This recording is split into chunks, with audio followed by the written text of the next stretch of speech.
Welcome to this PvE commentary. Today we're gonna take a look at Boneskinner, and we not only take a look at Boneskinner with the healing Chronomancer role, but we also take a look at Boneskinner with another healer. This time it will be Heal Scourge. So we want to compare how to play different healers here, because healing role is by far the most important in this fight. As always, special shout out to all my supporters that help me keep the lights on. And now let's jump straight in. So for my setup here, I'm using the classical heal Chronomancer build. Link is in description.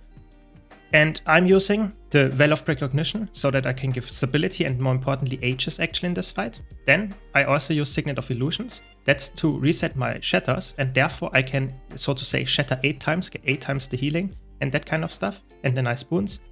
And I'm using Mantra of Distraction so that I can actually CC while I cast other stuff. You will see why this is important in a second. And I use more for the most amount of CC. You could go for Harrier, Minstrel, whatever you like in the gear stat, it doesn't matter. I run Harrier here, so you can see it's easily doable if you're not fully tanky. And I'm using Shield. You could make the argument to go for Scepter, it doesn't matter too much. Dagger is just a little bit more DPS and I don't need Scepter for this fight. So let's start. The first attack is always this cone attack, just sidestep it. And after that he raises his hand, and this is the attack, this is really important. Always sidestep that. So he raises his hand, and we just stack on top of each other so that all the circles that would be below one each of these players, we just sidestep to the left typically, and we go out of the harm's way. As soon as this happens, sidestep. Don't wait for the AoEs. As soon as the hand raises, sidestep this. You don't have to dodge, just sidestep. You can move, that's enough. And if you don't stand in any AoEs, you will not take any damage. So you will do this typically twice before the CC happens, and this is where you, as a Chronomancer, you should not go into Continuum Split right away, or if you do, be really careful, because you will stand and come back into the circles and you will instantly die if you're not invulnerable. So that's I wait for a bit and sidestep, and then I go into Continuum Shift so that I can actually get the boons afterwards. Then, this time, we actually didn't get a second time. Now he goes into his, so to say, CC break bar phase. That's where it's important to have a lot of CC, because if you do this CC, you actually deal like go to 70%, with a good group even lower, of percentage without getting any problems from the boss. So this is really important. So as soon as the break bar appears, we all get the special action key. But if you are the Chronomancer here, for example, I use always more first and then the special action key, so that I get 2 big CC skills, and then while I cast one of those 2, I use Mantra of Distraction as well, and if I have F3 up, I will also use that.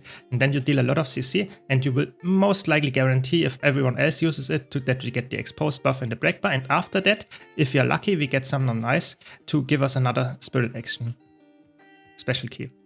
And then we can just burst the boss to 70% or something like that, and then we do repeat the pattern. So now he jumps back in the air, we just heal our friends here, give boons all the time, and now we can provide Ages, this is the important part here, so that people that are not aware of dodging or just trust the healer will get Ages and will not have to avoid the attack at all.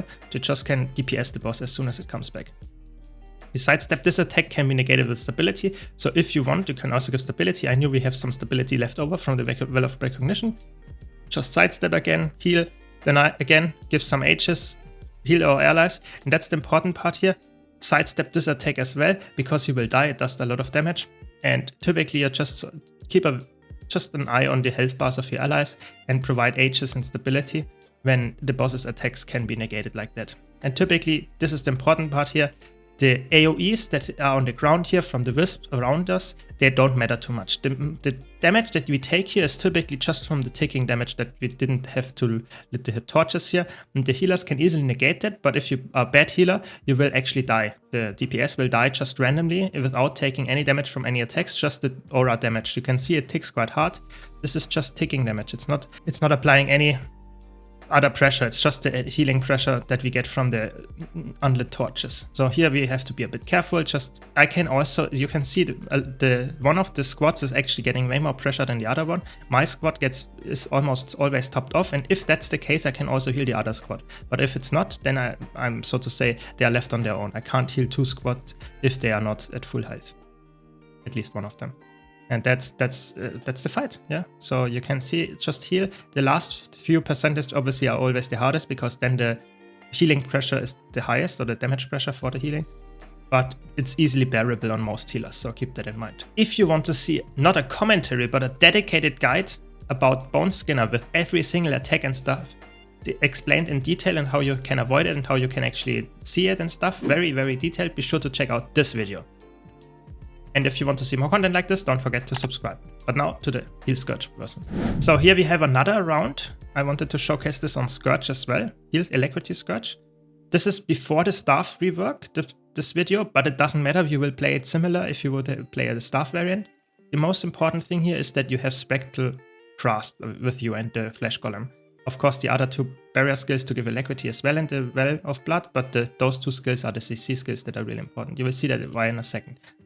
Same start as before, just sidestep the next attack and provide barrier as a heal Scourge so that you actually, if someone gets caught in this because they are sleeping, you can actually still help them a lot. Now we get the CC here. This is important that you can CC a lot here. And now we use the special action key. And don't use Spectral Grasp here. This is the important part. Use it now, after the CC. Why is that so important? If you get the CC here and then pull the Wisp in, you can guarantee a second special action key into the CC Boneskinner. This is insane damage that you can provide to your allies. If you cleanse the weakness off from them as well, what I did, you get a lot of damage here for the boss, in the boss, and your DPS, especially if a power DPS, they will actually love you. This is really amazing. Now sidestep again and repeat the process. Just provide barrier, sidestep all the time, and use your heals. As you could always make the argument for keeping your F4, because with the transfusion before the staff rework, it's actually a really nice heal and also downstate heal and teleport if it was before the patch. But nowadays you don't have to keep it that much anymore. You can use it for CC. And then just provide a lot of barrier, try to heal because you're mostly a barrier healer. If you need healing, if someone got actually damage below your barrier, you have to heal them with your healing well. And now you dodge the attacks. Always try to proc your F. If you resurrect someone, or if you try to resurrect someone, press F and then stop healing, stop the resurrection, because your well will actually trigger and will pulse heal, and the DPS healers should do that. It's really important that you keep the other players alive as well. So if you focus on resurrecting someone while the rest of your squad dies because you didn't heal them, that's a mistake on you. You're the healer, you're not the resurrector. You help them, especially as the heal Scourge, you're very good at doing that, but it's not your main concern to always press F. That's the important part. Press F shortly and then stop and heal the others with your active skills. This is the really important part, because you will have so much passive heals with your F4 before the patch, with your Well of Blood, and that's typically enough to actually resurrect someone, so keep that in mind. Especially in fights like that where you don't provide a lot of stability and you want to keep your allies topped up anyway. The ones that are not, so to say, in the downstate. And then we sidestep again and we just finish the fight here. Nothing spectacular. So this is the showcase how you do Boneskinner as a healer. I hope you enjoyed this video. If you did, be sure to leave a like and subscribe for more content like this. Thanks to all my supporters on YouTube, Twitch and Patreon, and I hope to see you all in the next video.